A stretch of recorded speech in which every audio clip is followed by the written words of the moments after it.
طاقت کا کیا بنتا ہے جب اس کی بنیاد ہی ہل جائے؟ آئیے آج ایک ایسی ہی کہانی پر نظر ڈالتے ہیں جس میں خدا نما بادشاہ اور اس کی پوری تہذیب صرف ایک دن میں بکھرنے کے قریب پہنچ گئی۔ تو سوال یہ ہے کہ ایک خدا نما بادشاہ کو کیسے توڑا جا سکتا ہے؟ دیکھیں، یہ کوئی عام جنگ کی بات نہیں ہے، کوئی فوج یا تلواروں کا کھیل نہیں ہے، یہ اس سے کہیں زیادہ گہری بات ہے۔ یہ ایک پورے عقیدے کے نظام کو اس کی جڑوں سے اکھاڑ پھینکنے کا سوال ہے۔ اچھا، تو یہ سارا ڈرامائی مقابلہ سمجھنے سے پہلے ہمیں یہ دیکھنا ہوگا کہ یہ سب کچھ ہو کہاں رہا تھا، یعنی فرعون کا مذہب کیا تھا، وہ بنیاد جس پر پوری مصری سلطنت کھڑی تھی۔ قدیم مصر میں فرعون کوئی عام بادشاہ نہیں تھا، اسے آدھا انسان اور آدھا خدا سمجھا جاتا تھا۔ مطلب وہ آسمانی دیوتاؤں اور زمین کے لوگوں کے بیچ ایک پل کی طرح تھا۔ اس کا کام صرف حکومت کرنا نہیں تھا، بلکہ کائنات کا توازن، جسے وہ مات کہتے تھے، اسے برقرار رکھنا تھا۔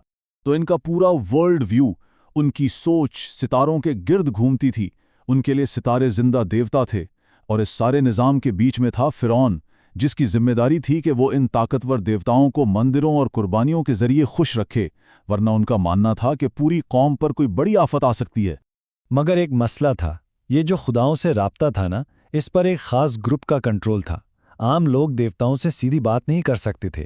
یہ طاقت صرف اور صرف کاہنوں کے ہاتھ میں تھی، جو اس معاشرے کے مذہبی محافظ تھے۔ اور یہیں پر آ کر اصل گیم سمجھ آتی ہے۔ کاہن اور جادوگر یہ دو الگ الگ لوگ نہیں تھے، یہ ایک ہی تھے۔ مذہب اور جادو میں کوئی فرق ہی نہیں تھا۔ اس کا مطلب یہ ہوا کہ سارا روحانی اور خفیہ علم ایک ہی طبقے کے پاس جمع تھا۔ اب فرعون کی ساری طاقت، اس کا سارا رعب دو چیزوں میں بند تھا۔ ایک تو اس کے سر پر کوبرا، جو اس کی خدائی حفاظت کی ضمانت تھا، اور دوسرا اس کا عصا، جو اس کی حکمرانی کی طاقت کی نشانی تھا۔ یہ صرف سجاوٹ کا سامان نہیں تھا، یہ اس کے خدا نما ہونے کی پوری دلیل تھے۔ اور پھر میدان میں ایک چیلنجر آتا ہے۔ موسیٰ کے جو کام تھے نا، وہ صرف نافرمانی نہیں تھی، وہ ایک سوچی سمجھی اسٹریٹجی تھی، سیدھا انہی علامتوں پہ حملہ جن پر فرعون کی طاقت ٹکی ہوئی تھی۔ ایک طرف تھا فرعون کا عصا، جو صرف ایک نشان تھا، ایک سمبل تھا، اور دوسری طرف تھا موسیٰ کا عصا، جو ایک جیتی جاگتی طاقت تھی۔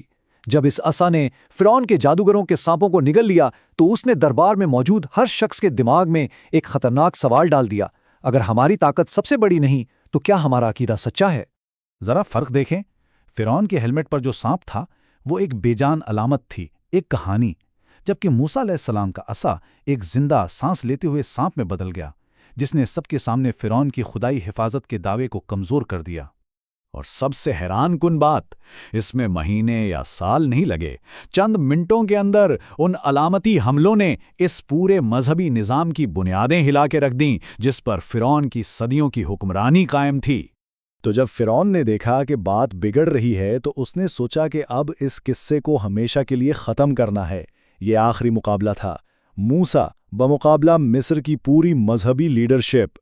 دیکھیں، فرعون کا پلان اپنی جگہ بالکل ٹھیک تھا۔ اس نے موسیٰ کو اپنے ہی جیسا ایک بہت طاقتور جادوگر سمجھا، تو اس نے پورے ملک سے اپنے سب سے بہترین جادوگر جمع کیے، یہ سوچ کر کہ وہ طاقت کے ایک بڑے مظاہرے سے اس بغاوت کو کچل دے گا اور اپنا اختیار ہمیشہ کے لیے پکا کر لے گا۔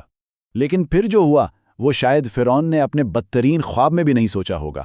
مقابلہ شروع ہوتے ہی ختم ہو گیا۔ مصر کے سب سے بڑے کاہن، فرعون کے سب سے وفادار لوگ سجدے میں گر گئے اور موسیٰ کے خدا پر ایمان کا اعلان کر دیا۔ یہ نہیں کہ کچھ لوگ ادھر ادھر ہو گئے، نہیں، 100% پورا کا پورا سسٹم ہی بیٹھ گیا۔ ملک کی پوری مذہبی قیادت، وہ لوگ جن کا کام اس عقیدے کی حفاظت کرنا تھا، نے ایک ہی لمحے میں اسے چھوڑ دیا۔ اور یہ سب ہوا کتنی تیزی سے، ذرا اس ٹائم لائن کو دیکھیں۔ ایک ہی دن میں کیا سے کیا ہو گیا۔ دن کا آغاز ایک مذہبی چیلنج سے ہوا، دوپہر تک بغاوت ہو چکی تھی، اور شام ہوتے ہوتے سرعام پھانسیاں دی جا رہی تھیں۔ جو لوگ صبح کو معاشرے کے ستون تھے، شام تک وہ غدار قرار دیے جا چکے تھے۔ اس فیصلے کے نتائج فوری اور تباہ کن تھے۔ فرعون نے غصے میں آ کر صرف کچھ لوگوں کو نہیں مارا، اس نے سمجھے اپنی حکومت کا ایک پورا ستون اپنے ہی ہاتھوں سے گرا دیا۔ دیکھیں، کسی بھی سلطنت کی طرح مصر بھی دو ستونوں پر کھڑا تھا، ایک مذہبی قیادت اور دوسری فوجی قیادت۔ ایک ہی دن میں فرعون نے مذہبی ستون کو مکمل طور پر مٹا دیا، وہ سب مر چکے تھے۔ تو جب مذہبی لیڈرشپ ختم ہو گئی تو پیچھے کون بچا؟ صرف فوج۔ لیکن فوج کا کام تلوار سے لڑنا تھا، عقیدے کی جنگ سے نہیں۔ وہ ایک ایسے بحران کا سامنا کر رہے تھے جس کے لیے وہ بالکل تیار نہیں تھے، اور وہ خود بھی ڈرے ہوئے تھے۔ اب یہ جو بحران تھا نا، یہ صرف محل کی دیواروں تک نہیں رکا، اس کی لہریں پورے ملک میں پھیل گئیں۔ ذرا خود کو ایک عام مصری کی جگہ رکھ کر سوچیں۔ جن لیڈروں پر آپ نے زندگی بھر بھروسہ کیا، وہ نہ صرف غلط ثابت ہوئے بلکہ آپ کی آنکھوں کے سامنے غدار کہہ کر مار دیے گئے۔ حقیقت کا پورا نقشہ ہی ایک دن میں پھٹ گیا۔